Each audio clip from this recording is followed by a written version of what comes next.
Did you learn a lot of technique or in the beginning when you first started training from Bas? Yeah, some techniques here and there. Not really.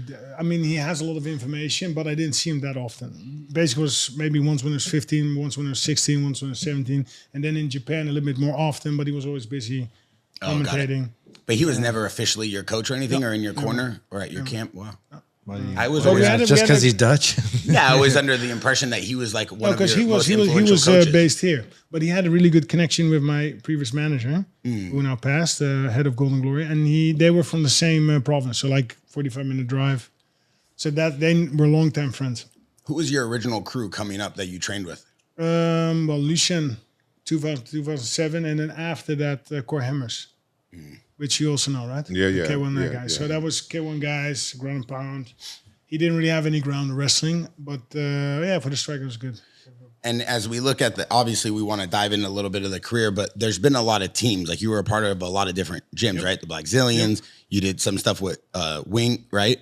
Yeah. So like, how do you kind of, because Luke is like probably the closest guy I would know to someone who just trains at every camp with every fighter 24/7. Me and Rampage always said it. There's not a single dude who comes in this gym that doesn't say, "Oh, I trained with Luke before." Every time. You trained with him before, Luke? Never trained with Alistair. We never trained. We trained over at the Blackzillions.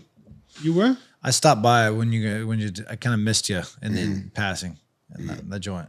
But After when I was gone, or I think you might have been gone. You were kind of on your way out. I think. Yeah. You that team was such a disaster. Jeez. It was a disaster. It felt like the moment I got there, it changed. Henry kind of took us off, and we went off and restarted a new game. Yeah, that was, and then that is now age kickboxing. So you were at the end, maybe 2015. Yeah, the very 16, very end. I was like kind of came over to visit, and then it fell apart, and then I came for good when it was just HK and us getting together. Why was Blackzillions a disaster? Team energy management, everything. But I thought it was insane. I thought they had nutritionists and coaches and everything in one. So obvious. Just listen to the name Blackzillions. Hey, it's got a little ego to it. It's got a little ego. You hear this guy? It's got a little ego to it. I'm just saying, dog. Yo, you're gonna deal with this, man. You were getting so soft. You used to be not like that, but I mean, you used to be a guy that would put his foot down. Why didn't they call it the Dutchzillions? You know. Yeah. Who started the Blackzillions? Glenn Robinson, and I think he did that Glenn with, Robinson. Glenn Robinson was the problem. Let me pull that back. Glenn was the problem. He was a cancer to himself. And then Glenn putting together a team. Yeah. Glenn's a little short. Leadership. He was he's gone, but like he was a problem. Oh, he's gone to heaven? He's gone. Yeah, he passed committed. He passed away. Basically, you can't speak ill of the dead, man. He's just talking about the business. I'm talking about the business aspect of things. I knew Glenn. I knew him well enough to understand what he was doing to people and how he was misleading and how it all fell apart. But you were never part of Blackzillions, right? No, but I was. Because he's not black and he's not Brazilian. How could he be a part of Blackzillions and he white? You could only be Brazilian Who or black.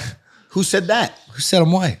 Oh, fuck. He's not, right? He's from the same province as Ian Gary. Oh, for real? Yeah. No, my bad. Don't ever compare me. No?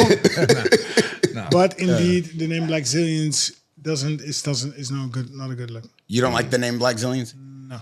Duh. Because he's not Brazilian. Because he's an honest thinker. So how did you get linked up with Bazillions? Well, I was moving to the States, and then who was I thinking about? I was thinking about going to Greg.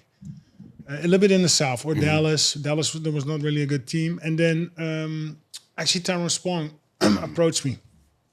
And they were forming a new team. Yeah, Tyrone. Yeah, I can't stand that motherfucker. I can't stand that motherfucker. I just put you on FaceTime with Tyrone the other day. Yeah, fuck Tyrone. What happened? No, he just called me out. I don't mind him calling me. He just very disrespectful about it. And I'm like, this motherfucker. And the first time we met, I thought we was cool. I don't care. You trying to get money, trying to make a money fight. Okay, that's cool. What did he say? I can't remember, bro, but it was some shit where I don't like that motherfucker now. He's not really fighting anymore, right? It's kind of dwindled down, really active. You say that. I showed up to Florida. He fucking came at me and tried to take my head off. I think I saw a clip on maybe his social media. He posted. I got off the flight. I got in. I was like, I was a little beat up, and I was like, just take my day. I'm just gonna work over here on the side. Tyrone comes over, grabs me. Like, look, get over here. He's a good fighter, though. Just starts tagging me. He's very good. God damn, very good, very talented. But you know, that behavior, he would always do that. I love sticking around. Yeah. And to me, you know, I'm older now.